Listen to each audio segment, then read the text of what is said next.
김현정의 뉴스 쇼.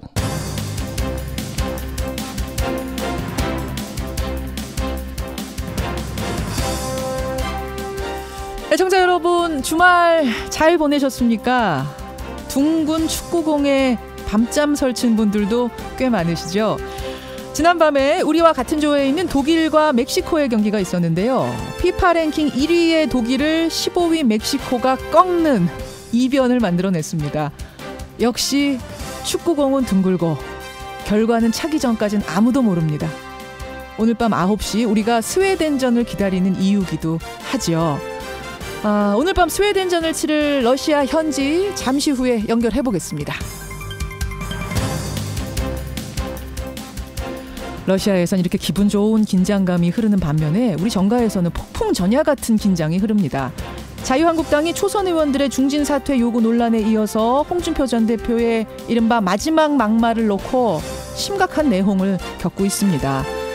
또 바른미래당은 당 지도부가 사퇴를 하고 비대위를 구성했는데 안철수 전 위원장이 미국행을 하는 걸 놓고 또 내부에서 옥신각신 반발이 거셉니다. 선거에 진 정당들, 당내 정비할 시간 물론 필요합니다만 지금 우리 국민들이 뭘 원하는지, 어떻게 해야 국민 마음을 얻을 수 있는지도 좀 진지하게 살펴보길 추천합니다.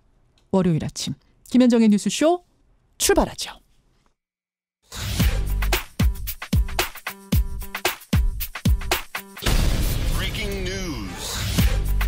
김현정의 뉴스쇼가 주목한 오늘의 포인트, 김정훈 기자 나와 있습니다. 어서 오세요, 김 기자. 네. 근데 간밤에 안타까운 사고 소식, 이 속보로 밤에 타전이 되면서 아마 축구 보시던 분들도 깜짝 놀라셨을 거예요. 이 소식부터 좀 전해주시죠. 군산에서 일어난 방화 소식이요. 네, 군산에서 방화로 인한 화재 때문에 3명이 숨지고 30명이 다쳤습니다. 이 끔찍한 사건의 발단은 술값 시비였다고 하는데요. 사건이 일어난 곳 전북 군산의 한 주점이었습니다. 어젯밤 이곳에서 술을 마시던 55살 이모 씨가 술값을 놓고 종업원들과 말다툼을 벌였다고 해요. 이 씨는 종업원들에게 불을 질러버리겠다 이런 말을 내뱉고는 실제로 얼마 후에 돌아와서 인화성 물질을 뿌린 뒤에 불을 질렀다는 거죠. 기겁한 사람들이 비상구 한 곳으로 몰려가는 과정에서 인명피해가 속출을 했고요. 범행 직후 달아난 이 씨는 인근 선배네 집에 숨어 있다가 새벽 1시 30분에 잡혔습니다. 이 씨 역시 화재로 몸을 다친 상태인데 경찰은 이 씨가 치료를 마치는 대로 구체적인 사건 경위를 조사할 방침입니다. 부상자가 30명인데 위중한 사람들도 있기 때문에 사망자가 중상자가 더 많아서 수도 있어요. 걱정입니다. 군산 소식이었고, 다음 포인트는 뭡니까? 네, 이변속 한국 축구 결전의 날입니다. 제가 소개해드렸어요. 9시 스웨덴과의 첫 경기요. 맞습니다. 8년 만에 원정 16강 진출을 이룬다, 이런 목표를 세운 우리 대표팀. 어제 마지막 전술 훈련을 마쳤고 이제 휘슬이 울리기만을 기다리고 있습니다. 하지만 앞서 열린 같은 조 멕시코 독일전 결과가 유쾌하지가 않은데요. 이게 멕시코가 1대0으로 이겼어요. 이겼는데 사실은 우리 입장에서 보면은 독일이 이기는 게 유리했던 거죠. 맞습니다. 그리고 이변이 연출됐는데 왜 그러냐면요. 독일이 무난히 조 1위를 차지할 거고 우리는 멕시코나 스웨덴과 조 2위 다툼을 벌여서 16강행 티켓을 따낸다, 이런 계획이었거든요. 그러니까 독일을 꺾고 오르겠다, 이건 애초에 아니었으니까. 그렇죠. 그 계획이 어긋나게 된 것인데 일단은 오늘 스웨덴부터 반드시 이겨야 하는 상황에 몰렸습니다. 근데 객관적인 숫자를 보면, 전력을 보면 우리가 훨씬 뒤지잖아요. 그렇죠. 피파 랭킹만 보더라도 스웨덴 24위, 우리나라가 57위입니다. 사실 역대 A매치 경기에서 한 번도 한국이 스웨덴을 이겨본 적이 없거든요. 그만큼 선수들이 분전을 해줘야 되는 상황입니다. 분위기는 괜찮다 그래요. 우리 팀 분위기는. 한준희 해설위원이 지금 러시아에 가 있거든요. 한준희 해설위원으로부터 그쪽 상황들 2부에서 전해드리도록 하겠습니다. 마지막 포인트 가죠. 네, 한미훈련 재개를 언급한 트럼프입니다. 트럼프 대통령이 김정은 위원장하고 전화 통화를 하겠다, 이렇게 예고해서 관심을 모았는데 어떻게 된 거예요? 지금 어떻게 돌아가고 있습니까? 아직 그 전화 통화가 진전이 없는 상황인데 그런 가운데 간밤에 한미 연합훈련, 그 군사훈련 재개 가능성을 언급했거든요. 트위터 글인데요. 그런 일이 일어나지 않으리라 희망하지만 협상이 결렬되면 훈련을 즉시 시작할 수 있다, 이렇게 밝혔습니다. 한미연합 군사훈련 무기한 연기하겠다라고 했었는데 그걸 또 즉시 시작할 수도 있다, 번복을 한 거예요. 그 가능성을 언급한 것이죠. 다만 여전히 중단에 무게를 싣고는 있습니다. 워게임 중단은 자신의 요구였다면서 비용이 매우 많이 들어가고 협상에도 나쁜 영향을 미칠 수 있기 때문이다. 이렇게 그 이유를 설명했고요. 트럼프 대통령은 또 북한과의 협상이 아시아 전역에서 축하받고 있지만 정작 미국에서는 실패로 보류한다. 이렇게 불만을 터뜨리기도 했네요. 그래요. 여기까지 오늘의 포인트 보죠. 김정훈 기자 수고하셨습니다. 감사합니다. 6.13 지방선거에서 더불어민주당이 광역의회 의석의 90% 이상을 휩쓸었습니다. 민주당 내에서는 이번 선거가 엄밀히 말해 민주당의 승리가 아니라는 분석도 나왔습니다. 민주당은 승리에 도취해서 자만하지 않겠습니다. 국민의 뜻을 무겁게 받아들이고 민생을 살리는 일에 집중해 나가겠습니다. 예, 6.13 지방선거에서 압승을 거둔 더불어민주당. 이제 앞으로 할 일이 더 많습니다. 사실 지난 1년이 새 정부 출범하고 다지는 시간이었다면 이제는 실질적인 성과를 내야 하는 시간이 됐습니다. 집권 여당의 부담도 그만큼 커지는 걸 텐데요. 지난주에는 패배한 야당들 이야기를 주로 했다면 오늘 첫 순서는 여당으로 가보죠. 집권 여당 대표 만나겠습니다. 더불어민주당 추미애 대표 연결이 돼 있습니다. 추 대표님 안녕하세요. 네, 안녕하세요. 지난 주말은 세상 편안하게 보내셨을 것 같아요. 마음과 몸과 다. 그렇진 않았어요. 그러셨습니까? 왜요? 네. 왜요? 승리한 후에 첫 주말인데. 선거 전에는 선거를 지원하느라 돌아서니까, 예. 정말 과분할 정도로 이겨서, 야, 이거 큰일 났다. 조금 표정 관리 또는 자만하면은, 민심이 우리를 예의주시하겠구나. 이래서, 좀 묵직했어요. 오히려. 네. 사실 좋은 건 사실이지만, 너무 해맑게 웃기만 해도 안 되겠구나. 이럴수록 몸 낮춰야겠구나, 이런 생각. 네. 그래요. 아마 승리 요인도 꼼꼼하게 차분하게 주말에 좀 분석을 해보셨을 텐데, 네. 국민들이 이렇게 표를 몰아준 이유, 압승의 이유, 의미, 뭐라고 분석하세요? 우선 평화, 민생, 미래를 선택해 주신 것 같아요. 물론 야당들의 나라를 통째로 바치겠습니까? 이런 극단적인 네거티브를 구사했지만 그거보다는 국민을 보고 간다는 더불어민주당 문재인 정부의 진심, 노력하고 있다. 이런 것을 믿어주신 것 같아요. 예, 노력하고 있다. 더 잘해라. 네, 이런 의미. 네. 네, 원로시죠. 유인태 전 의원이 저희 뉴스쇼 나와서 그러시더라고요. 민주당이 특별히 잘했다기보다는 자유한국당이 원체 못해서 그렇다. 이 평에 대해서는 어떻게 보세요? 그런데 선거의 승리라는 게 꼭 반사 이익만으로 이루어지지는 않는다고 생각합니다.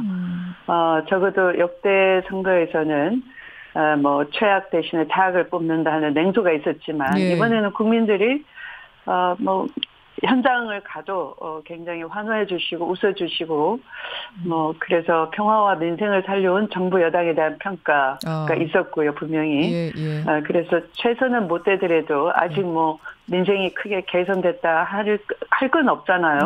솔직하게. 그래도 그런 노력, 의지 이런 걸 보고 차선은 된다.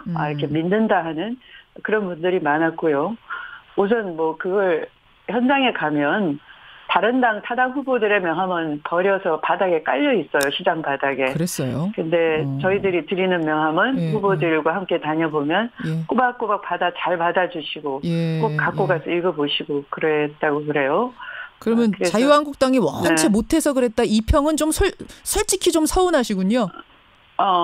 그건 아마 겸손하라고 그렇게 얘기할 수는 있지만 이번 선거만큼은 그 초반부터 여론 지지율에서 그러니까 여론조사 공표기간 금지일 때도 내부적으로 이렇게 보면 꾸준히 압승할 수 있는 분위기를 유지하고 한 번도 흔들리진 않았어요. 알겠습니다. 그러면 도대체 야당들, 특히 의석수가 비슷했던 자유한국당은 왜 이렇게 됐을까? 아마 이 참패 요인도 분석을 하실 거예요. 타산지석 삼아야 하니까. 뭐라고 보십니까? 우선 그분들이 여러 차례 개혁하고 혁신할 수 있는 그런 기회가 있었는데요. 그것을 외면했던 것 같아요. 그러니까 국민들은 촛불 때의 그 의지를 잊지 않고 그대로 간직하고 있어요. 예, 예. 그런데 국민과의 약속인데 동시 개헌하기로 한 약속 파기했는데요. 그것도 대통령 개헌안이 국민들이 볼 때 주거권이나 안전, 생명권 이런 건 꼭 필요하거든요. 근데 그걸 아무 논의 없이 휴지통에 넣어버리고 또 추가 경정 예산안 이런 거에 대해서 협조하기보다는 뭔가 트집 잡아서 안 하려고 하고 그러면서 방탄국회는 적극적으로 열고 아하. 이런 것들에 대해서 뭐 이른바 닥치고 반대의 그 야당 인상 깊은 각인 이런 것들이 패인이 아닌가. 그러니까 패인은 외부에 있는 게 아니고 스스로 야당 내부 안에 있고요. 특히 최근에 남북 북미 정상회담에 대한 기대는 보수 진보를 떠나서 다 높았거든요. 근데 그 과거의 냉전 보수의 입장에서 한 발짝도 움직이지 않았다 하는 것들이 요즘 애들 하는 말로 꼰대 정당처럼 보였던 거죠. 꼰대 정당처럼 보였다. 네. 거기에 일조를 한 게 홍준표 대표의 막말이라고 생각하시는 거고요. 조금 하여튼 설득이 불가한 불가한 정도였다. 근데 주말에 홍준표 대표가 떠나면서 마지막 막말 하나만 하겠습니다 하면서 하신 얘기 들으셨어요? 네. 1년 동안 당일 끌면서 제일 후회되는 건 비양심적이고 개파이 우선하는 당내 의원들 청산하지 못한 거다 그러면서 유형별로 이런 유형, 저런 유형, 이런 유형들 정리 못한 거 후회한다. 네. 옆에서 보기에 그런 분들이 좀 있던가요? 저는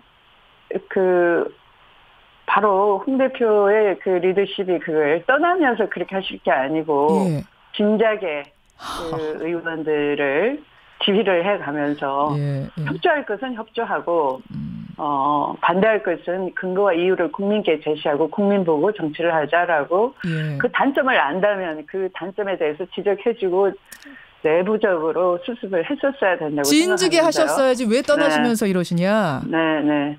그런 안타까운 생각이 드시는 거예요. 진즉에 하실 것이 그렇게 잘하시면. 몰랐던 게 아닌 거죠. 몰랐던 게 아닌 건데 그런 안타까움. 그러니까 지금 이렇게 야권이 혼란 속으로 빠져드는 게 여당으로서 좋은 일만은 아니잖아요. 지금 국회를 끌고 가야 되는 건데. 우선 그 야당들이 어떤 당은 젊은 지도부를 전면에 내세우고 또 제1야당을 상호 비방하고 아까 그런 몰랐던 게 아닌데 이제 와서 그렇게 내부 비판을 하면서 그런 뒤늦은 그런 그 지적을 하는 건데요. 저는 이런 자중 질환으로 가는 것은 되게 국민에 대한 예의가 아니다 싶어요. 그래서 국회 정상화를 먼저 하도록 하는 것이 내려놓기 전에 홍 대표가 내부 총질 그런 분류를 하고 이런 사실 국민 다 알거든요. 그게 중요한 게 마치 자신이 이제서 지적하는 것처럼 그게 중요한 것이 아니라 우리가 이렇게 몰매를 맞는 것은 이런 이유들이 있었다라고 지금 생각한다. 그러면 국민을 보고 국민한테 힘을 주자. 국회 정상화를 하자. 국회 정상화부터. 이게 먼저 순서가 아닌가 싶어요. 그 분류하시기 전에 국회부터 정상화하는 것이 국민에 대한 도리다.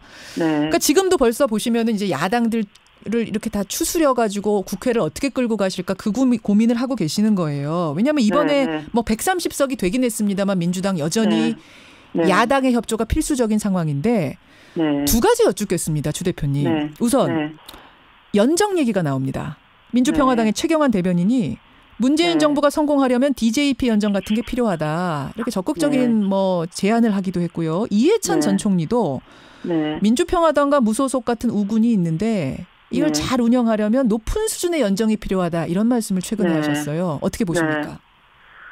연정이 가능한 이슈들이 있었지 않습니까? 공통공약, 아까 말씀드린 국민과의 약속인 개헌. 그런데 그걸 내용 들어가기 전에 일단 대통령이 발의한 건 안 된다.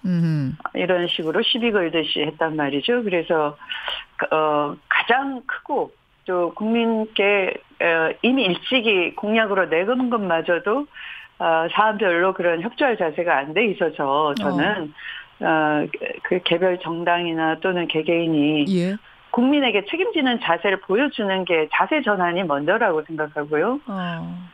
그런 연정은 제가 재임하는 기간 중에는 0%다 이렇게 말씀드리겠습니다. 0%다. 아예 네. 꺼내지도 마시라. 아니 2달 정도 남았지만 예. 네 그렇게 우선 뭐 예. 같이 갈 자세가 안 됐다고 보시는 거군요. 뭐 장관 사실 연정이라는 건 막 장관 자리도 주고 이렇게 나눠서 같이 가는 건데 그런 형태 되기 어렵다. 그러면 연정 말고 어떤 이런 정계 개편의 회오리 속에서 당대당 통합 같은 그런 기회가 찾아오기를 좀 바라는 게 있으십니까? 당대당 통합도 현재로서는 연정도 사실은 국회 정상화를 하면서 사실 국민의 여론을 보니 개헌이나 이런 건 우리가 했었어야 됐다 하자라든가 원 구성에 빨리빨리 국회가 비어 있으니까 정말 판문점 선언에 대한 지지 결의도 힘을 받쳐주지 못했잖아요. 오히려 미국보다 못한 그런 국회가 됐죠. 그래서 국회 정상화를 원로들이 앞서고 그다음에 할 일을 해주면서 연정을 꺼낸다 그러면 얼마든지 그것도 가능한 얘기고요. 근데 그것도 안 되고 있는데 통합은 더 힘들겠죠. 네. 연정이 제로면은 뭐 통합은 마이너스입니까? 마이너스 가능성. 그러면 돌아오겠다는 사람, 그러니까 과거에 다른 당으로 갔다가 민주당으로 돌아오겠다는 분들이 계실 수도 있어요. 이미 정치권에서는 그런 이름들이 막 돌아다닙니다. 돌아온다는 분들은 받아주십니까? 그건 제가 일찌감치 당원들의 의사를 묻겠다고 했어요. 당원의 뜻에 따르겠다라고 했기 때문에. 당원들 뜻이 어떻다고 파악이 되세요? 당원들 뜻은 전혀 받아들일 가능성이 없는 답변을 할 것 같은데요. 아니 사실은 좀 숫자 하나하나 의원수 하나하나가 중요한데도 그게 뭐 과반 의석을 채워서 힘을 가질 수 있다 그러면 모르지만 그런 정도까지는 아니거든요. 20석까지는 아니니까 알겠습니다. 오랜만에 나오셔서 질문들이 많이 쏟아지는데 이제 전당대회가 곧 열립니다. 8월이나 9월 정도에 열릴 텐데 재도전 하십니까? 제가 이 자리에서 분명히 말씀드리는 건데요. 임기를 채우는 당대표, 그다음에 임기가 끝나갈 무렵에 연임해달라 이런 문자를 받는 당대표는 처음 있는 일이거든요. 이런 질문을 하는 것도 제가 처음인 것 같긴 합니다. 그래서 제가 그 대통령 선거 이기고 지방선거 이기고 또 함께 치러진 재보궐선거 이긴 삼관왕 대표가 됐는데 제가 맡아서 더 잘할 것 같진 않아요. 그래서 쿨하게 연임할 이유도 없고요. 그렇게 또 없다는 것을 분명하게 말씀을 확실하게 드리겠습니다. 뭐 질문에 답변을 제대로 안 하시면 제가 어떻게 뒤에 질문을 드릴까 생각을 하고 있었는데 그냥 확실하게 아닙니다 하시네요. 오늘 그냥 막 똑똑 떨어지시네. 0이다. 연정 가능성 0. 내가 연임할 가능성도 0. 여기까지 오늘 말씀 듣도록 하죠. 추미애 대표님 고맙습니다. 네, 감사합니다. 더불어민주당 추미애 대표였습니다.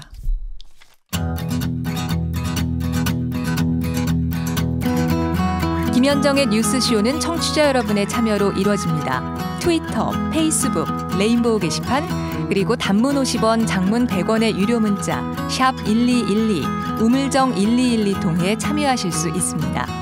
김현정의 뉴스쇼, 여러분과 함께 만듭니다. 김성환의 행간 시사평론가 김성환 씨 나오셨습니다. 어서 오십시오. 네, 안녕하세요. 멕시코하고 독일 경기는 보셨어요? 못 봤습니다, 저는. 못 보셨죠? 행간 준비하느라고. 오늘 행간이 주말 사이에 정치권에서 정말 가장 큰 화제가 됐던 바로 그 행간입니다. 조금 전에 추미애 대표하고도 잠깐 얘기했던 홍준표 대표가 마지막으로 남긴 막말. 이거죠. 엊그제 홍준표 전 대표가 자신의 SNS에 마지막으로 막말 한번 하겠다. 일부 자유한국당 의원들을 비난하는 글을 올렸는데요. 홍준표 대표의 마지막 막말, 이 뉴스 행간을 좀 살펴볼까 합니다. 인적 청산이 됐었어야 되는 사람들의 유형을 조목조목 거론했어요. 물론 실명은 없었습니다만 어떤 사람들이었습니까? 9가지로 분류를 했는데요. 9가지나 됐어요. 고관대작 지내고 국회의원을 아르바이트로 생각하는 사람. 추한 사생활로 정기에 둘 수 없는 사람. 사생활. 의총에 술에 취해 들어와서 술주정 부리는 사람. 술주정. 국비로 세계 일주가 꾸민 사람. 카멜레온처럼 하루 몇 번씩 변색하는 사람. 감정 조절 안 되는 사이코패스 같은 사람. 감정 조절 안 되는 사람. 네. 친박 행세로 국회의원 공천받거나 수차례 하고도 중립 행세하는 뻔뻔한 사람. 얼굴 경력 하나로 소신 없이 정치 생명 연명하는 사람. 예. 이미지 좋은 초선으로 가장하지만 밤에는 친박에 붙어서 앞잡이 노릇하는 사람. 예. 이런 사람들을 정리하지 않으면 보수의 미래는 없다. 혁신의 방향은 인적 청산이다 이렇게 주장을 했습니다. 자, 이 말을 남기고 홍준표 대표는 떠났습니다. 본인이 스스로 마지막 막말 하나 하겠습니다라고 던진 이 말들의 행간 이면에는 뭐가 숨어 있나요? 첫 번째 행간은 예. 이틀을 못 견뎠다입니다. 그게 무슨 말씀이세요? 홍준표 전 대표가 선거 직후에 사퇴한 게 며칠인지 혹시 기억하시죠? 바로 다음 날 14일에 했잖아요. 그렇죠. 예. 모두가 제 잘못이고 모든 책임은 저에게 있다. 이런 말을 남기고 무대 뒤로 화려하게 퇴장해버렸어요. 딱 한 줄 했어요. 모든 책임은 저에게 있습니다. 그 다음 날 제가 행간에서 뭐라고 했죠? 물러나도 물러난 게 아니다. 곧 다시 돌아올 거다. 예. I'll be back이라고 제가 말씀드렸죠. I'll be back 그러셨어요. 이틀을 못 견디고 다시 돌아왔습니다. 아, 이 말을 던진 게 돌아온 거라고 보세요? 네. 홍 대표가 마지막 막말이다. 이제 페이스북 정치를 끝내겠다고 밝혔잖아요. 예, 예. 정말 그럴까요? 홍 전 대표 입장에서 자기한테 모든 책임 떠넘기는 모습 억울할 수가 있습니다. 그렇지만 패장은 말이 없다는 말이 있잖아요. 그렇죠. 참아야죠. 근데 다른 사람이 홍준표 전 대표가 선거 막말의 책임이 가장 크다 이렇게 얘기를 하고 있지만 너도 나도 지금 인터뷰에서 홍준표 대표 문제 있었다, 막말 있다 이제 이런 얘기를 하기 시작하자. 네. 참아야죠. 참지 억울해도 못하고 참아야죠. 근데 참지 못하고 다시 뛰쳐나왔다는 돌아온 얘기입니다. 거라고 보시는 거군요. 이건 그만큼 권력 의지가 강하다는 얘기입니다. 그러니까 홍 전 대표는 퇴장해도 퇴장한 게 아닙니다. 틀림없이 나중에 언제가 될지 모르지만 예. 다시 무대 위로 올라오려고 할 겁니다. 하하, 이틀을 못 견뎠다. 두 번째 행간 뭔가요? 두 번째 행간은 누군지 얘기하지 않았지만 누군지 다 알 수 있도록 했다입니다. 9가지 분류에 실명은 하나도 없거든요. 네. 근데 아시겠어요? 떠오르는 여의도 얼굴. 정가에서 이미 살생부가 돌고 있고요. 그래요? 언론 보도를 통해서 이름이 쫙 지금 거론되고 있습니다. 근데 감정 조절 안 되는 사람에는 이제 홍준표 대표도 들어가는 거 아니에요? 본인도? 감정 조절 못하고 욱하는 말들 많이 하신 건 본인도 인정하실 텐데. 아니, 다른 사람이야 그렇게 얘기할 수 있지만 본인은 또 다른 사람한테 말할 수 있잖아요. 그래요. 모의총에 술에 취해 들어오는 사람 저도 알겠어요 누군지. 그리고 얼굴 경력 하나로라고 거론되는 사람도 알겠고요. 고관대작 지내고라고 하는 사람도 알겠고. 아르바이트처럼 의원하는 사람. 친박에 붙어서 앞잡이라고 하는 사람도 누구를 지칭하는지 알겠다는 얘기입니다. 그래요. 그래서 나타난 현상이 뭔지 아세요? 뭡니까? 선거 직후에 자유한국당 의원들이 긴급 의총하고 이제 국민들한테 사죄하겠습니다라고 무릎 꿇고 큰절하고 다 했잖아요. 예, 예. 그리고 김무성 의원이 다음 총선 차기 불출마하겠다고 선언도 하고 그랬잖아요. 예. 그리고 초선도 나타나가지고 5명이 중진들 다 은퇴해라 이렇게 요구까지 했습니다. 그런데 홍준표 전 대표가 글 올리고 난 다음부터 자유한국당이 조용해졌습니다. 조용해졌어요? 네. 지난 주말 조용했습니다. 지난주에 저희가 인터뷰할 때만 해도 막 굉장히 거친 엄청나게 시끌시끌할 줄 알았잖아요. 많이 근데 지난 주말 조용해졌습니다. 왜? 책임을 누구한테 떠넘길 사람도 없고 9가지 감히 분류 책임이라고 말할 수가 없는 상황이 됐다는 거예요. 분류를 9개씩이나 해놓고 나니까 어딘가에는 다 걸리는 것 같은 맞습니다. 좀 찜찜함 같은 거 찔리는 게 있을까요? 초선 의원도 자유롭지 못하고요. 중진 의원도 자유롭지 못하다는 얘기입니다. 그래요. 이대로 가면 서로 책임 떠넘기기 하다 끝날 것 같다는 거예요. 그래서 함부로 말을 못하는 상황이 돼버리는 거라는 거죠. 조용히 해라는 경고일 수도 있는 거네요. 그렇죠. 홍준표 전 대표가 조용히 하라고 경고하는 거예요. 나한테 다 책임 떠넘기지 마라. 당신도 그럴 자격 없다고 얘기한 거예요. 마지막 행간 뭡니까? 마지막 세 번째인가는 혁신은 말이 아니라 행동으로 보여주는 거다입니다. 이건 왜 이 시점에 나옵니까? 과거 민주당 선거 참패했을 때 뭐 했어요? 회초리 투어 하지 않았습니까? 예. 바뀐 거 있었습니까? 그 당시에? 아무리 혁신 외쳐도 국민들을 믿어주지 않았어요. 회초리 퍼포먼스만으로는 안 되죠. 안 되는 거죠. 예, 말이 아닌 뭐가. 행동으로 보여주는 건데요. 행동은 어떻게 보여줍니까? 국회의원 배지 달고 있으면 의정활동 해야 되는 그렇죠. 거예요. 예. 의정활동하면서 대정부 견제 기능 제대로 하면서 그러면서 자유한국당의 보수 가치가 뭔지를 보여줘야 한다는 거예요. 말로만 해서는 안 된다는 겁니다. 맞습니다. 예, 주말 사이에 화제였던 홍준표 대표가 남긴 마지막 막말. 근데 이거는 오히려 막말 아닌 것 같고 이건 오히려 분석인 것 같고. 전혁 전 의원이 그랬잖아요. 뭐라 그랬어요? 이건 진짜 막말 아니라고. 그러니까 이런 말을 선거 전에 했어야 되고. 그러게요. 선거 때 하셨을 그 말들을 지금 앞뒤가 지금도 하면 안 되는 거군요. 여하튼 뭔가 좀 확실히 잘못됐던 건 맞다. 그래서 참패의 결과를 주신 게 아닌가 국민께. 네, 맞습니다. 여기까지 보죠. 수고하셨습니다. 네, 고맙습니다. LPGA 유소연 선수가 마이어 클래식에서 우승했다는 속보가 들어와 있네요. 축구에서도 이런 얘기 좀 들려왔으면 좋겠는데 2부로 가죠.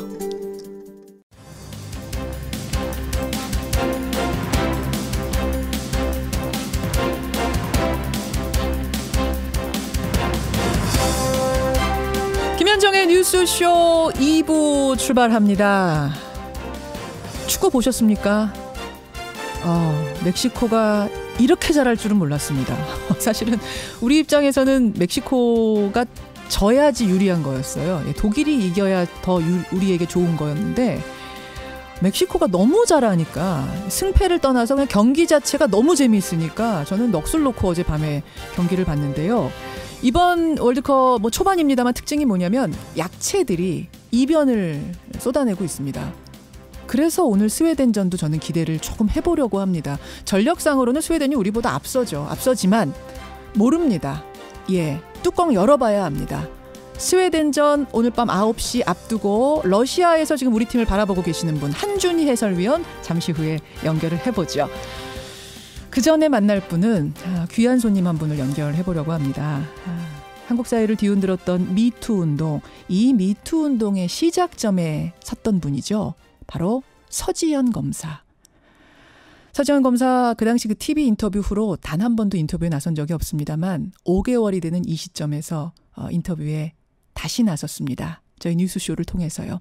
서지현 검사가 5개월 동안 겪었던 일은 뭔지, 지금 상황은 어떤지 여러분 만나보시죠. 오늘 이택수의 여론에서는 이 월드컵 맞이 여론조사를 제가 특별 여론조사를 좀 돌려봤거든요. 여러분은 대표팀의 이번 예상 성적 얼마나 기대하고 계시는가 재미있게 한번 돌려봤습니다. 이 결과도 기대하시죠. 50원의 단문 100원의 장문 유료 문자 샵 1212 카톡 레인보우까지 열어놓고 출발합니다. 이 자리에 나와서 성폭력 피해자분들께 결코 당신의 잘못이 아니다 라는 것을 얘기해주고 싶어서 나왔습니다. 제가 그것을 깨닫는데 8년이 걸렸습니다. 여러분 이 목소리 기억하시죠? 지난 1월 29일이었습니다. 우리 사회의 미투 운동을 불러왔던 이 인터뷰, 바로 서지현 검사의 인터뷰였죠. 검찰 내에서 자신이 겪은 성폭력 사실을 고백하고 제대로 된 수사, 그리고 가해자의 사과를 촉구하고 나섰었는데요. 이때를 시작으로 촉발된 우리 사회의 미투 운동, 이제 5개월이 지났습니다. 그동안 뭐가 변했을까요? 변하긴 변한 걸까요? 저희가 오늘부터 몇 회에 걸쳐서 지난 5개월을 좀 돌아보려고 합니다. 그리고 오늘 그 첫 순서로 서지현 검사를 만나보겠습니다. 서지현 검사는 지금 계속해서 휴직을 연장하고 있다는데요. 어떤 상황일까요? 그 고백 후에 어떤 일들이 서 검사에게는 벌어지고 있을까요?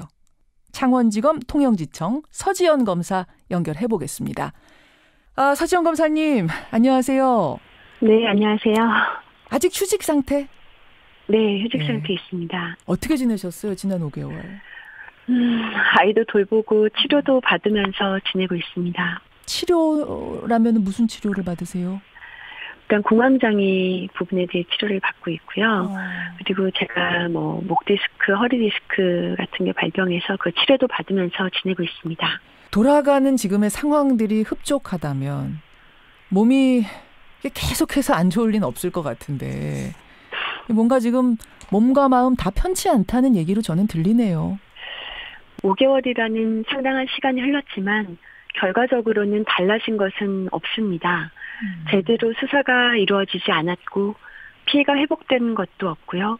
정상적인 근무는 어려운 상황이고 또 2차 가해자들은 어떠한 처벌도 받지 않았고 여전히 2차 가해가 계속되고 있는 상황입니다. 제대로 수사가 이루어지지 않았다? 게다가 2차 가해가 계속되고 있다, 지금 그런 말씀하셨어요? 네. 이 문제 제기가 있고 나서 바로 성추행 조사단이 꾸려졌고 검찰 내에서 가해자 안태근 전 검사장은 재판에 넘겨져서 이미 재판이 시작이 됐고 그러니까 겉으로 보기에는 착착 잘 진행이 되고 있는 것 같은데 절차적으로는 아닙니까? 검찰은 곤란한 수사에 관해서 대충 수사한 후 기소를 해서 무죄를 받는 식의 수사를 하기도 한 것이 사실입니다. 처음 조사단 구성 시부터 그런 우려가 컸고요. 결국 처음의 우려대로 수사가 진행되었습니다. 그러니까 빨리 수사에 착수는 했지만 그리고 빨리 기소를 했지만 그게 다다. 대충 수사한 것이다. 이 말씀이세요? 네. 제 발언 이후에 조사단이 구성이 되었었는데요. 그 명칭이 여검사 성추행 진상조사 및 피해회복조사단이었습니다. 그렇죠. 네. 명칭만 보더라도 성추행 진상조사단이거든요. 진상조사는 성추행 부분만 하겠다는 의지를 비추고 있습니다. 그런데 성추행 부분은 고소기간이 부과했기 때문에 수사단이 아니라 조사단을 구성했었고요. 고소를 할 수가 없다는 거죠. 성추행은. 네. 그런데 성추행 부분은 피해자인 제가 진술을 했고 가해자도 기억이 나지 않지만 사실이라면 사과하겠다라고 한 상태였기 때문에 중요한 진상조사 대상이 아니었고요. 그 이후에 이루어진 인사보복 등이 중요 대상이 되어야 했습니다. 네, 그럼에도 성폭력 전담 여검사들로 구성된 수사단도 아닌 조사단을 구성한 것은 검찰을 아는 사람이라면 누가 보더라도 처음부터 수사 의지와 능력 없이 조사단을 구성한 것이었습니다. 아니, 저 같은 일반인이 듣기에는 수사단이나 조사단이나 수사나 조사나 그게 뭐 그렇게 큰 차이인가 싶은데 그게 그 큰 차이예요? 네, 수사단이라는 것은 강제 수사 등을 염두에 둔 것이고요. 조사단이라는 것은 뭐 고소 기간이 지났기 때문에 수사가 아니다라는 것을 전제한 상태에서 만든 것이라고 판단됩니다. 강압적으로까지 뭔가 하진 않겠다라는 적극성이 떨어진다는 말씀이에요. 네, 처음에는 제 말을 전혀 믿지 않고 아무런 인사보복이 없었다는 전제하에 성추행 부분만을 조사하겠다 이렇게 구성된 것으로 알고 있습니다. 결국 수사 능력도 수사 의지도 공정성도 없는 산무수사가 진행되었다고 생각합니다. 산무수사? 수사 의지도 없고 능력도 없는데 공정성까지 결여된 수사였다라고까지 보세요. 네, 그렇습니다. 수사도 아니고 조사였다. 네. 그 상황에서 어쨌든 안태근 전 검사장이 재판에 넘겨지고 지금 첫 재판까지 있지 않았습니까? 네. 예, 그러면은 뭐 어쨌든 재판 넘어간 거 보면 뭔가 그래도 결과가 나왔기 때문에 기소하고 그런 거 아니에요? 저희는 그 조사 과정이 굉장히 부실했다고 생각하고 있고요. 과연 재판 결과가 어떻게 될지 의문입니다. 네. 무죄, 무혐의 나올 가능성이 더 크다고 보세요? 그런 우려가 있습니다.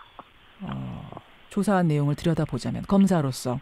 네. 그래서 그런가요? 첫 재판 때 안태근 전 검사장이 행위들에 대해서 다 부인을 했습니다. 그런 적 없다라고. 네. 그 자리에 서 검사님은 안 계셨잖아요. 네. 만약 계셨다면 뭐라고 말씀하셨을 것 같아요? 부끄러움을 알았으면 좋겠습니다. 제가 명백히 경험한 사실을 이야기한 것이고 제가 들은 내용을 진술한 것이거든요. 제가 어쩌다 보니 뭐 강력한 검찰이라는 조직과 싸우는 모양새가 되었는데 제가 가진 유일한 힘은 진실밖에는 없습니다. 저는 진실만을 이야기했었고요. 그분이 한 행위들에 대해서 지금이라도 사실대로 이야기를 하고 사과를 하고 하기를 바라는 마음입니다. 제가 가진 건 진실밖에 없습니다. 라는 말이 참 서글프게 들리는데 그래요. 그러면 그냥 조사만 부실한 겁니까? 그게 아닌 2차 피해도 심하게 시달리신 거예요? 아까 전에 그러셨어요. 2차 가해가 지금도 계속되고 있다. 이게 무슨 말인가요? 네, 법무부나 검찰 조사단에서 오히려 주도적으로 2차 가해를 가했거든요. 여론이 아니라 조사단, 검찰, 법무부에서 2차 가해가 있었다고요? 네, 일단 공식적으로는 수회 허위 발표를 통해서 저를 거짓말쟁이 내지 피해를 미끼로 인사를 요구한 검사로 만들었습니다. 공식 언론 발표 뭐 이런 걸 통해서? 네, 구체적으로는요. 먼저 처음 제가 검사 게시판에 글을 올리자 바로 몇 시간 후에 법무부에서는 제 인사에 아무런 문제가 없었다고 발표를 하였습니다. 그렇죠. 제 이야기를 허위로 치부해버려서 그냥 덮으려고 했던 허위 발표였고요. 네, 그 후 제가 법무부 장관에게 면담 요청 메일을 보냈다고 하자 그런 적이 없다고 또 바로 허위 발표를 하였습니다. 제가 면담을 요청한 메일을 제시하자 제가 면담을 하면서 진상 규명 요청은 하지 않고 인사 요구만 했다고 또 허위 발표를 했습니다. 그것도 허위 발표입니까? 네, 저는 당시 인사 요구는 전혀 하지 않고 예. 사실 확인, 즉 진상 규명 요청만 하였으니 당시 녹취록에 전부 남아 있거든요. 그런데도 그렇게 허위 발표를 하였고요. 예. 그리고 비공식적으로는 예. 법무부 등에서 기자나 정치권을 상대로 제가 업무 능력이나 대인관계 등에 문제가 있었고 정치적인 목적 내지 다른 목적에 있어서 폭로한 것이라고 허위로 음해하는 내용들을 퍼뜨렸다고 들었습니다. 아, 이게 무슨 얘기인가요? 아까 공식적인 뭐 발표는 우리가 다 알고 있는 내용인데 그거 말고 네. 뒤에서 네. 출입하는 기자들이나 아는 정치인들을 통해서 안 좋은 소문들을 퍼뜨렸다? 네, 맞습니다. 이건 네, 어떻게 들으신 거예요, 이 얘기는? 기자들이나 정치권을 통해서 들은 이야기입니다. 당신 뭐 업무 능력이 부족했다고 얘기하던데 대인관계에 문제가 있었다고 얘기하던데 이런 얘기를 귀로 들으셨어요? 네. 직접 들었고요. 또 조사단에서는 기자들을 상대로 제가 협조를 하지 않아서 수사가 지연되고 있다고 허위사실까지 유포했다고 들었습니다. 이 부분에 대해서는 지금 듣고 계신 청취자들께 한마디 하셔야 될 것 같습니다. 그러니까 청취자들 중에도 그런 소문이나 뭐 이른바 찌라시 이런 것들을 들으신 분들이 계실 수 있거든요. 그러면서 네. 혹시 정말로 그런 거 아니야? 혹은 인사에서 뭐 이득을 좀 얻고자 하다가 안 되니까 이러는 거 아니야? 라고 생각하시는 분이 계실지도 모르겠어요. 네, 지금까지도 그렇게 믿고 계신 분들이 많다고 들었습니다. 네, 하지만 저는 정말 최선을 다해서 성실히 일해왔고 근무하는 청마다 우수한 실적으로 수상도 많이 하여왔습니다. 네, 또 같이 근무한 직원들과 동료들을 진심으로 대했고 잘 지내왔을 뿐만 아니라 사건 당사자들에게까지도 감사 편지를 많이 받을 정도였습니다. 그렇기 때문에 전혀 사실이 아닌 이야기에 크게 상관하지 않아도 된다고 생각은 하지만 제가 15년을 근무해온 곳에서 그와 같이 저를 음해한다는 사실이 너무 마음이 아팠고요. 또 제 개인의 문제가 아니라 이것은 매뉴얼에 있는 것이 아닌가 싶은 정말 전형적인 2차 가해의 유형이거든요. 매뉴얼이 있는 게 아닌가 싶은 이 얘기 네. 이런 일이 터졌을 때 이런 식으로 대응해라라는 매뉴얼이 실제로 존재해요?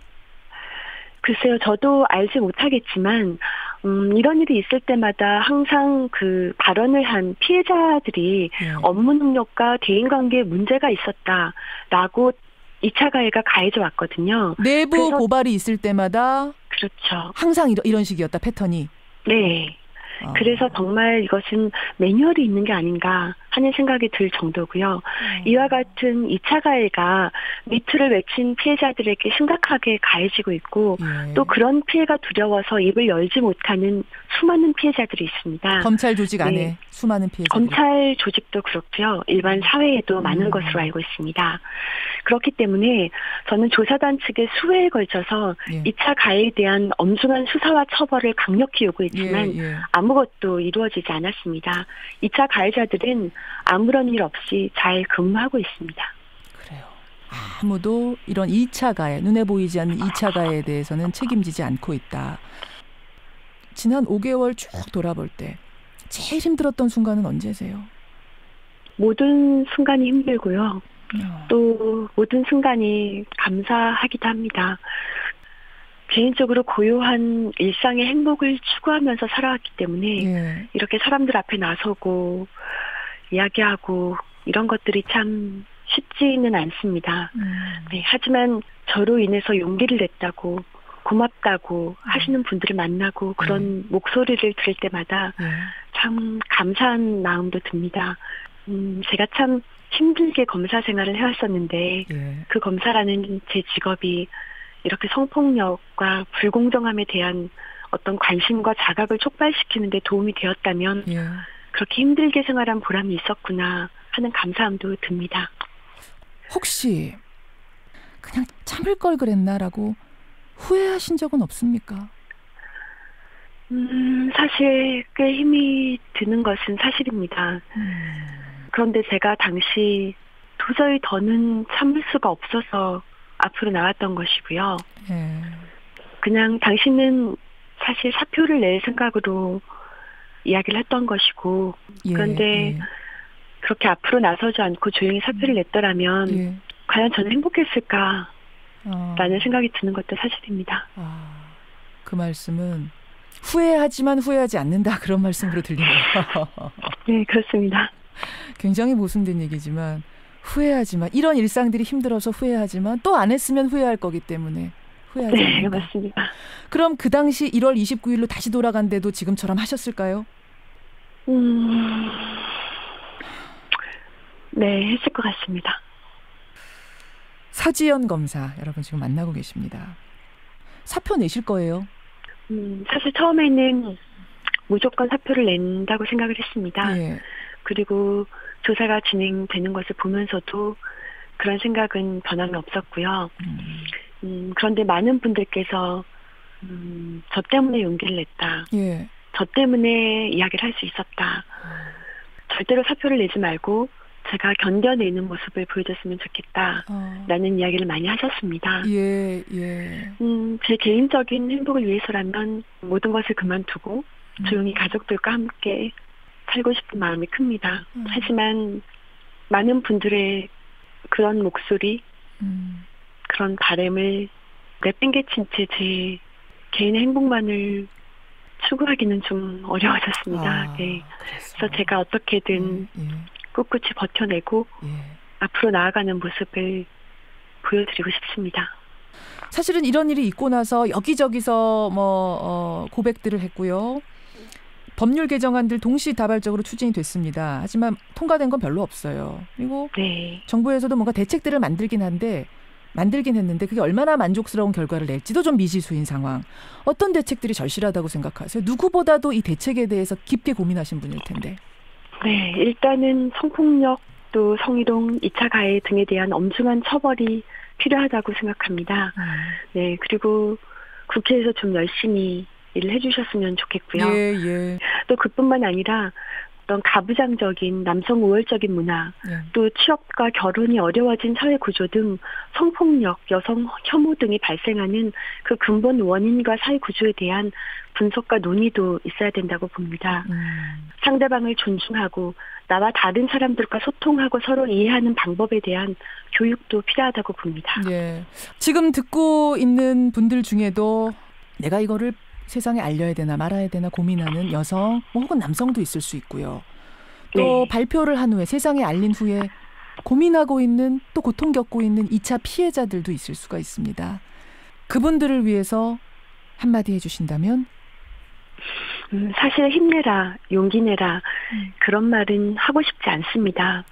제가 그러하듯 각자 최대한의 힘과 용기로 버티고 있음을 너무나도 잘 알기 때문입니다.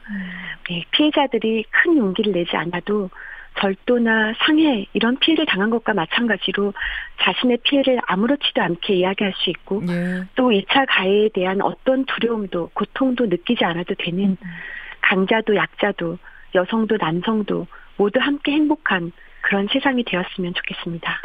그래요. 네. 서 검사님 다른 것보다 건강 잘 챙기시고요. 꿋꿋하셔야 돼요. 네, 감사합니다. 예, 이 상황들 어떻게 돌아가는지 끝까지 관심 있게 지켜보겠고 응원하겠습니다. 오늘 어려운 상황에서 인터뷰 고맙습니다. 네, 감사합니다. 예, 우리 사회 미투 운동 5개월 전에 처음으로 촉발시킨 분이죠. 창원지검 통영지청 서지연 검사였습니다.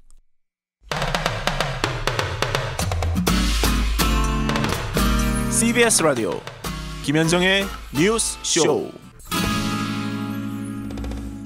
서지연 검사에 대한 응원 문자가 지금 쏟아지고 있는데 분위기를 좀 바꿔보겠습니다. 예, 여러분 문자 받으면서 분위기를 좀 바꿔보죠. 스웨덴전 승리를 위해서 팀 전체가 몸부림치고 있다. 월드컵 대표팀 신태용 감독이 어제 밝힌 포부입니다. 드디어 오늘 밤 9시입니다. 우리 월드컵 대표팀 스웨덴과의 조별리그 1차전 펼치는데요. 16강을 바란다면 오늘 경기는 반드시 이겨야 됩니다. 우리도 스웨덴을 반드시 이겨야 되고 스웨덴도 우리를 반드시 이겨야 됩니다. 이게 보통 경기가 아닙니다. 예, 참 강해도 너무 강한 두 팀, 독일과 멕시코가 뒤에 줄줄이 기다리고 있는 이런 상태인데요. 러시아 현지 연결을 해보겠습니다. KBS 축구 해설을 하러 가 계신 분이세요. 한준희 해설위원 연결을 해보죠. 한준희 위원님, 안녕하세요. 네, 안녕하십니까. 몇 시간 전에 끝난 독일 대 멕시코전. 아니 멕시코 잘하는 팀인 줄 알았습니다만 원래 이 정도였어요? 제가 최근 몇 년 동안 굉장히 많은 멕시코의 경기를 관찰을 해왔습니다만 그 어느 때보다도 밸런스가 있고 조직력이 좋았던 경기를 펼쳐 보였고요. 반면에 독일은 뭐 강력한 우승 후보로 지목이 되기는 했지만 사실은 잠재적인 문제점들이 약간은 있었는데 그러한 약점들이 이번 첫 경기에서 상당히 많이 터져나왔던 것 같습니다. 예를 들면 어떤 부분이 그 잠재적인 약점입니까, 독일의? 독일 대표팀은 사실은 비슷한 형태의 전술, 비슷한 선수들로서 장기간 계속 잘해왔거든요. 그런데 어떻게 보면 이것이 약간 팀의 보수적인 경향이 강해지면서 뭔가 새로운 분위기, 새로운 신무기를 받아들이는 데 있어서는 약간은 좀 미진했던 경기가 됐는데 그럼에도 불구하고 우리가 또 명심해야 될 것 한 가지는 독일은 대회가 진행될수록 점점 더 좋아질 수도 있는 팀이기 때문에 우리와의 경기에서까지 독일이 이러한 경기력을 그대로 지속시킨다는 것은 또 보장이 없는 이야기이기는 합니다. 그렇죠. 지난밤 경기는 멕시코가 1-0으로 이겼습니다. 이게 우리한테는 어떻게 득인 건가요? 실인 건가요? 어떻게 되는 겁니까? 독일은 사실은 첫 경기부터 이기는 흐름으로 뭐 조 1위를 조기에 확정 짓고 싶었겠습니다만 지금 더 실수하게 되면은 조별리그 통과도 장담할 수 없는 그런 상황으로 몰릴 수도 있거든요. 그래서 독일의 입장에서는 이제 최선을 다해야 되는 상황이 된 것이 사실입니다. 우리로서는 뭐 이렇게 좋은 상황은 아니네요. 독일이 짓게. 그렇죠. 그렇죠. 자, 우리 대표팀 이런 상황에서 오늘 1차전 스웨덴과 치릅니다. 영상으로 보기에, 사진으로 보기에는 표정이 좋아 보이던데 분위기 어떤가요? 우리 선수들이 그래도 담담하게 준비를 잘 하고 있는 것처럼 보이고요. 기성용 선수가 이제 공식 기자회견을 했습니다만 우리 대표팀이 오히려 스웨덴보다도 월드컵에 대한 경험이 많다. 사실 스웨덴이 지난 2010 남아공 월드컵과 2014 브라질 월드컵에 나오지 못했던 팀이기 때문에 우리 선수들의 월드컵 경험이 스웨덴 선수들보다 많다는 것을 강조를 하면서 많은 관중들 앞에서도 우리 선수들이 주눅들지 않을 준비가 돼 있다는 것을 또 기성용 선수가 피력을 했는데 저는 상당히 괜찮았던 인터뷰라고 생각을 합니다. 스웨덴 팀 분위기는 어떤지 좀 전해지나요? 워낙에 우리와 스웨덴이 지금 계속 첩보전 내지는 신경전을 방불케 할 만큼 계속 서로의 전력을 감추는 그러한 것들이 있어왔기 때문에 스웨덴에 대해서는 우리가 지금 정확히 파악할 수는 없지만 사실 스웨덴이 나올 선수들, 스웨덴이 나올 전술은 어느 정도 결정이 되어 있습니다. 그래서 스웨덴에 대한 분석은 우리가 충분히 하기에 부족함이 없다는 생각입니다. 지금 우리나 스웨덴이나 이 경기, 오늘 경기를 꼭 이겨야 되는 거 맞죠? 그렇습니다. 멕시코가 이미 독일을 꺾었고 멕시코의 전력이 오히려 우리의 예상보다 더 강한 것으로 지금 나타나 있기 때문에 우리와 스웨덴 가운데 누군가 첫 경기에서 실족을 하게 된다면 그 팀의 16강 진출 가능성은 그야말로 급전직하할 수밖에 없는 상황이거든요. 그래요. 근데 우리나라는 말씀하신 것처럼 피파 랭킹 57위, 스웨덴은 24위. 객관적인 전력 차이는 납니다. 그래서 과연 이 스웨덴을 맞아서 어떤 전술을 지금 신태용 감독이 구상하고 있을까? 이게 궁금한데 아직은 완전 비밀이에요. 신태용 감독은 마지막 기자회견 순간까지도 우리가 어떤 전술을 활용할 것인지에 대해서 지금 감추고 있는데 가장 우리가 이제 주목해야 될 대목은 우리가 과연 4백을 쓸 것인가 3백을 쓸 것인가가 가장 설왕설래가 되어 왔는데 이제 사실 4백을 쓰든지 3백을 쓰든지 간에 결국 우리에게 중요한 것은 주변 동료들을 위해서 얼마나 성실하게 커버 플레이를 해주고 또 공격진에 있는 선수들도 얼마나 빨리 내려와서 수비진을 도와줄 수 있을 것인지 3백과 4백 이전에 좀 더 중요한 것은 역시 이렇게 성실한 플레이, 조직력을 갖추는 플레이 이러한 것들이 얼마나 잘 지켜질 수 있을지에 오히려 더 주목을 해보시면 좋을 것 같습니다. 특별히 주목해야 될 선수라면은 누구라고 보세요? 우리 대표팀 같은 경우는 결국은 뭐 손흥민 선수, 기성용 선수에게 주목이 안 갈 수는 없겠습니다. 손흥민 선수는 자타가 공인하다시피 대한민국이 갖고 있는 가장 뭐 첨단 무기라고 해야 될 것 같고요. 그리고 전체 팀이 잘 돌아갈 수 있도록 역시 볼 배급을 해줘야 되는 선수는 기성용 선수이기 때문에 이 두 선수는 당연히 우리의 중심 선수들이고 잘해야 되지만 사실은 축구는 오늘 멕시코 경기도 보셨듯이 사실 이 한두 명의 선수만으로 잘 될 수 있는 것은 아닙니다.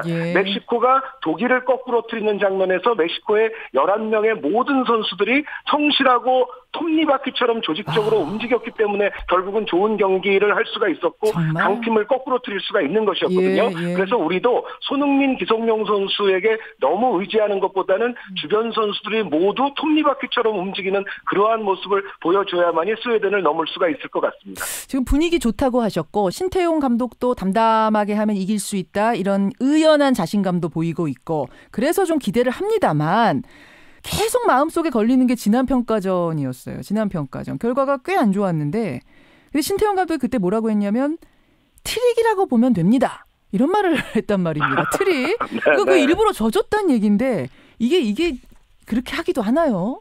이 현대 축구에 있어서의 어떤 정보전의 중요성은 아까도 말씀드렸다시피 뭐 굉장히 중요하죠. 그래서 과연 이제 신태용 감독이 그 당시에 했던 이야기가 정말 트릭인지 아니면 트릭의 트릭인지 아니면 트릭이 사실상 없었는지 저의 뭐 개인적인 바람은 트릭이 정말로 있어서 특히 세트 플레이나 이런 쪽에 좀 전술이 실제로 스웨덴전에서 드러났으면 하는 바람이 마음 깊은 곳으로부터 저도 갖고 있습니다. 저도 그렇습니다. 저도 그런데 한준희 위원님 네. 단도직입적으로 질문 드릴게요. 스웨덴전 승리 가능성 어느 정도나 보세요? 저는 스웨덴전은 우리가 이길 수 있는 가능성은 뭐 냉정하게 말씀드리자면 한 30%에서 35% 정도의 승리 가능성을 보거든요. 그런데 이제 그럼에도 불구하고 우리가 지금 월드컵을 시작해서 며칠이 됐습니다만 지금까지 모든 조에서 나타났던 상황들이 약체로 지목됐던 팀들이 강팀으로 지목됐던 팀들을 꺾거나 비기거나 혹은 괴롭혔습니다. 바로 그거예요. 뭐 한 골차 정도로 지더라도 좋은 경기를 하고 있거든요. 이것은 어떻게 보면 우리 대표팀도 좀 사기가 오를 수 있는 원동력이 될 수도 있을 것 같습니다. 우리라고 뭐 스웨덴을 넘지 못할 소냐라는 생각을 좀 선수들이 했으면 좋겠다는 생각이 들고요. 실제로 축구라는 스포츠 종목은 모든 스포츠 종목을 통틀어서 약팀이 강팀을 잡을 수 있는 확률이 또 가장 높은 경기이기도 합니다. 그래서 공은 둥그니까 굉장히 더 좋은 결과가 나오기를 저도 마음 깊은 곳으로부터 바라고 있습니다. 저도 그 부분에 주목합니다. 이번에 이변들이 많아요. 약체들이 잘해요. 뚜껑 막상 열어보니까 너무 잘해요. 이 기운이 우리에게도 이어지기를. 지금 저 축구 해설본 듣는 줄 알았어요. 굉장히 설레 계세요. 네, 감사합니다. 해설 잘해주시고요. 뜨겁게 응원하겠습니다. 예, 감사합니다. 고맙습니다. 러시아 현지에 지금 KBS 해설을 하러 가셨죠? 한준희 해설위원이었습니다.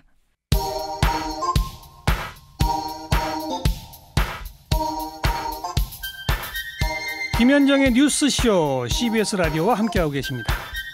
저는 퇴근길 시사자키 정관용입니다. 김정민님, 4389님, 정민호, 정승희, 유영현, 4309님의 많은 분들이 서지현 검사 응원합니다. 사표 절대 내지 마세요.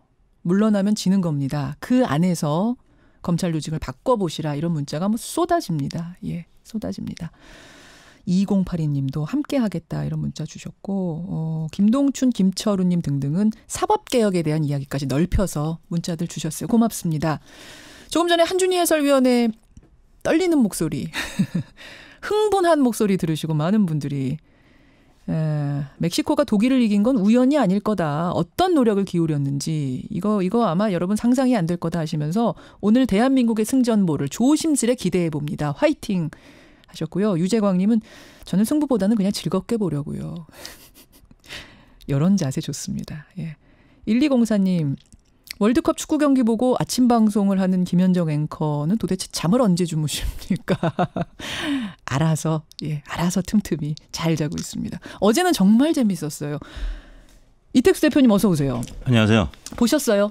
네, 어제 전반전 보고 잤습니다. 전반전 보고 억지로 주무셨죠. 자야 되니까. 그쵸. 정말 너무 재밌었죠. 전반전에 이미 결승골이 나왔기 때문에. 와, 멕시코와 독일. 저는 그냥 의무감으로 사실은 보려고 했던 건데 이거는 뭐 의무감이 아니라 경기 자체가 너무 재밌어서 우리가 이게 독일이 이겨야 사실 우리한테 유리한 건데 저는 어느샌가 멕시코 응원하고 있더라고요. 제가.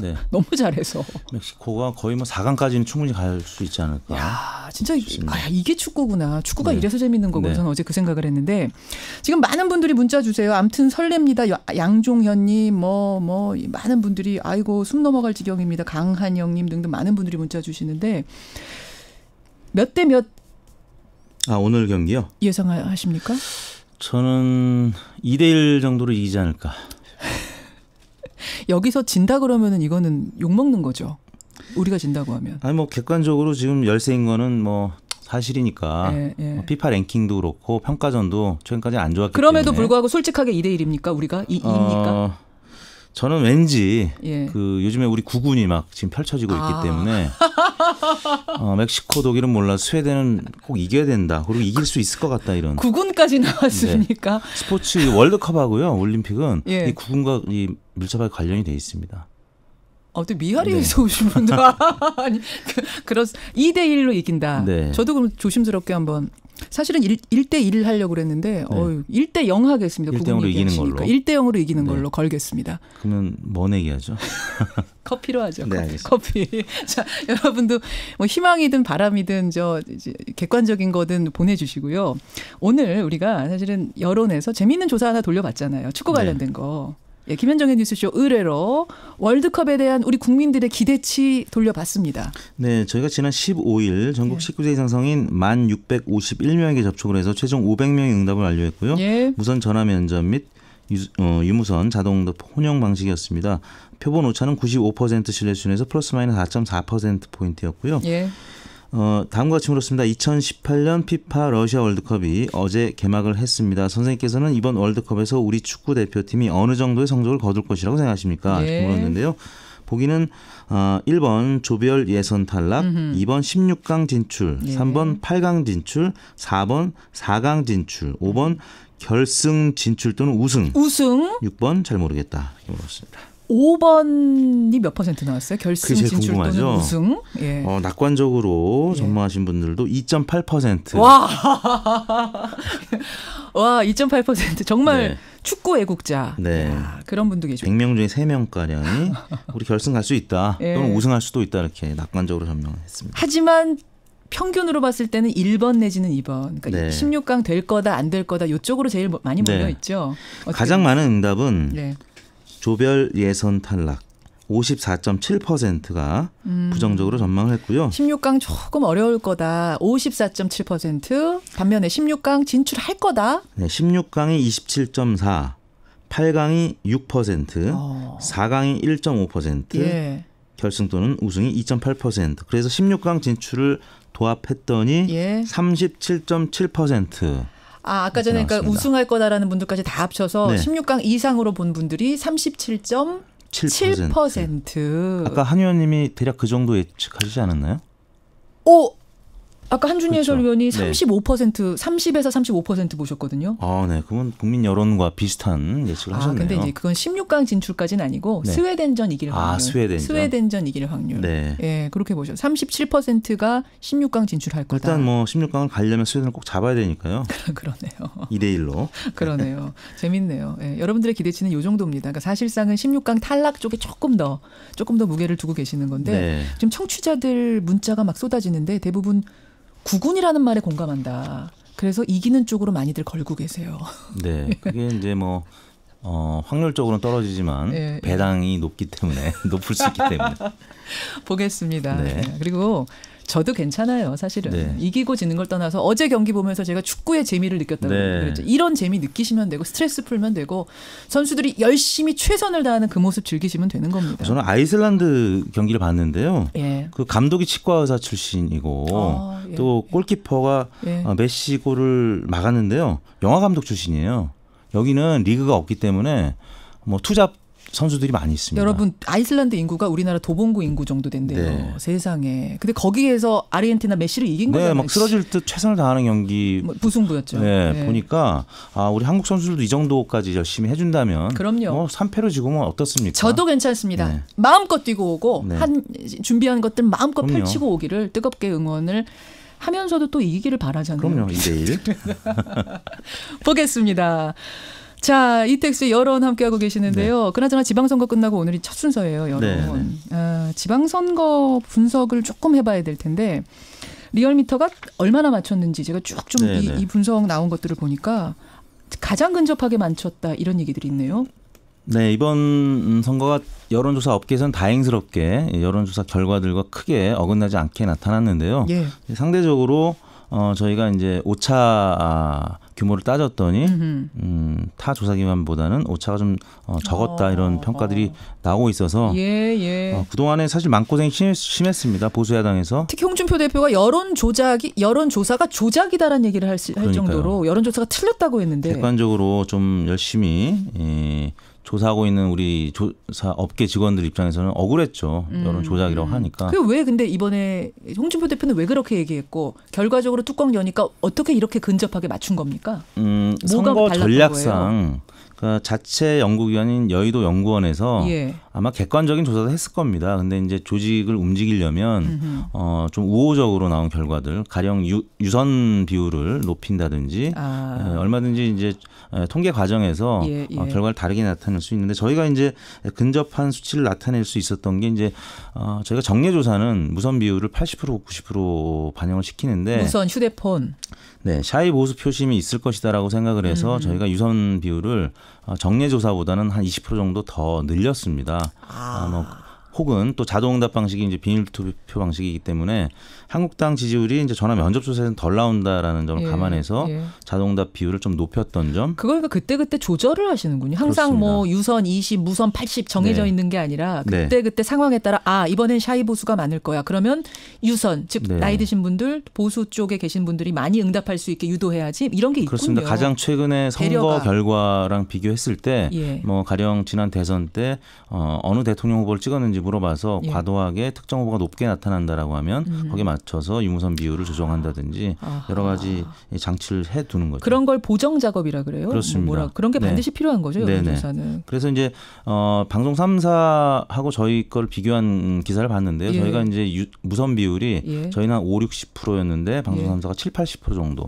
저희 정례 조사랑 비슷하게 반영을 했는데 저희는 이번 선거 조사는 지난 대선 때와 달리 투표율이 높긴 했는데 60%에 그쳤기 때문에 무선 비율을 조금 덜 반영을 시킨 거죠. 그런 이유들이. 그래서 결과적으로는 홍준표 대표의 비난이 틀린 게 됐고 리얼미터가 가장 근접한 수치까지 맞춰낸 걸로. 근데 항상 얘기 나오는 게 겨우 500명 조사한 거 가지고 이게 뭐야? 이게 여론이야? 이런 얘기를 많이 했는데 결국은 또 얼마나 조사하느냐고 상관이 없어요. 거죠. 뭐 미국도 수억 명 인구인데 1000명으로 정확한 여론조사를 하고 있거든요. 미국도 1000명밖에 안 해요. 그 많은 인구에서. 그렇습니다. 근데 그게 맞았고요. 지난 트럼프 대통령의 당선 예측이 실패했던 거는 간선제의 특성상, 그러니까 득표율은 오차 범위 내에서 대략 비슷하게 맞췄습니다. 그런데 미국 선거 제도가 간선제고 경합주에서 많이 이기는 후보가 그걸 다 가져가는 선거기 때문에 그래서 조금 예측이 실패했던 부분이 있고요. 듣고 보니까 여론이 과학이네요. 아직까지는 여론조사가 크게 틀리는 경우가 많지는 않습니다. 고생하셨습니다. 감사합니다. 잘하셨습니다. 제가 다 자랑스럽네요. 리얼미터. 자, 대통령 국정 수행 지지도 이번 주 어떻게 나왔는지 보고 가죠. 문재인 대통령 지지율이 6.12 싱가포르 북미 정상회담과 6.13 지방선거 여당 압승 효과로 75.9%, 지난주 대비 3.6%포인트 올랐습니다. 부정평가는 오래간만에 5주 만에 10%대로 떨어져서 19%로 지난주 대비 2.3%포인트 빠졌습니다. 등락이 조금씩 있었지만 3.6%포인트가 움직인 거는 오랜만인 것 같은데요. 그렇습니다. 주초 중반까지는 지방선거 전이었기 때문에 또 이제 북미 정상회담에서 CBID 그 표현이 빠지면서 그 상승폭이 주초 중반까지 크지는 않았었는데 지방선거 끝나고 나서는 그 상승폭이 컸기 때문에 이번 주도 좀 상황을 봐야 될 것 같은데요. 그래요? 상승세가 지속되지 않을까 싶습니다. 싱가포르 선언은 오히려 긍정보다는 주춤하는 쪽이었고 행보하는 쪽이었습니다. 결국은 지방선거 분위기가 대통령 지지율을 올리는데 역할을 했다는 거. 여기까지 보죠. 어떻게 조사하셨습니까? 이번 주간 집계는 6월 11일부터 15일까지 지방선거일인 13일을 제외한 나흘 동안 전국 19세 이상 유권자 39,216명의 통화를 시도해서 최종 2,007명의 응답을 완료해서 5.1%의 응답률이었고요. 조사 방법은 같았고요. 표본 오차는 95% 신뢰 수준에서 플러스 마이너스 2.2%포인트였고 자세한 내용은 중앙선거여론조사 심의위원회 홈페이지를 참고하시면 되겠습니다. 2대1 거셨죠? 2대1. 네. 2대1로 이긴다. 아이스 아메리카노 걸겠습니다. 아이스 라떼로 해주세요. 알겠습니다. 저는 1대0으로 이긴다. 네. 보겠습니다. 수고하셨습니다. 네, 감사합니다. 이택수 대표였습니다.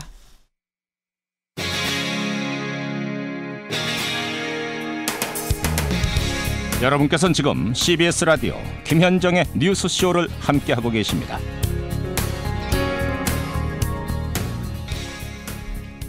많은 분들이 기대에 섞인 문자들 보내주. 최홍팔님 1대0으로 한국이 이길 것 같습니다. 2대1로 이길 것 같습니다. 이대만님 2대1이 제일 많네요. 장재국님 1대1 예상합니다. 예, 무승부. 2대1로 질 것 같습니다도 이런 문자도 들어오고 있는데, 변상욱 대기자 어서 오십시오. 네, 안녕하십니까. 뭐 또 축구가 있는 날은 축구 얘기 조금 해야죠. 저는 일단 어떻게 예상하세요? 이택수 대표하고 저는 했어요. 2대1, 저는 1대0. 전 예상 안 합니다. 가만히 있으면 결과 나오는데 그걸 미리 예상하느라고 고생을 하고. 그게 또 소소한 재미인데 그걸 기자들은 자기가 기사 쓸 분야 아니면은 관심 끊어버립니다. 너 인간이니 뭐 김비서 이런 드라마 봐야 되는데 드라마가 자꾸 끊어져 갖고 요새. 드라마가 중단돼. 좀 트렌드 좀 따라가 주세요. 축구 볼 땐 좀 봐주세요. 오늘은 한국전쟁 얘기를 해야 됩니다. 기자수첩에서. 예. 6.25 한국전쟁 이야기인데 1950년 6월 25일 새벽 4시 북한 인민군이 38선을 넘어서 남침을 감행할 때, 그때가 바로 1950년 브라질 월드컵 축구 개막식 날입니다. 개막전 날입니다. 이거는 아는 분들은 아세요. 그러니까 북한이 38선 넘어올 그때 브라질 월드컵 축구의 개막전이 열리고 있습니다. 멕시코가 브라질한테 골을 막 먹을 때죠. 근데 어제 이겼다니까 참 이상한 감회가 좀 돕니다만 아무튼 그래서 올해는 6.25 전쟁 기념의 월드컵 축구의 한반도 평화체제 구축을 위한 우리와 북한, 미국의 협상이 이제 막 겹쳐진 거죠. 그러네요. 그러니까 물론 지금 싱가포르 선언은 끝났습니다만, 싱가포르 회담은 끝났습니다만, 한반도 이슈가 한참 진행되고 정전협정 이야기가 오고 있는 이 와중에 월드컵이 개막을 한, 그때 그 시절을 떠올리게 하네요. 해마다 이제 6월에 월드컵이기 때문에 4년마다 한 번씩 자꾸 이렇게 겹치게 되는데 올해는 더 뜨거울 때 겹쳤습니다.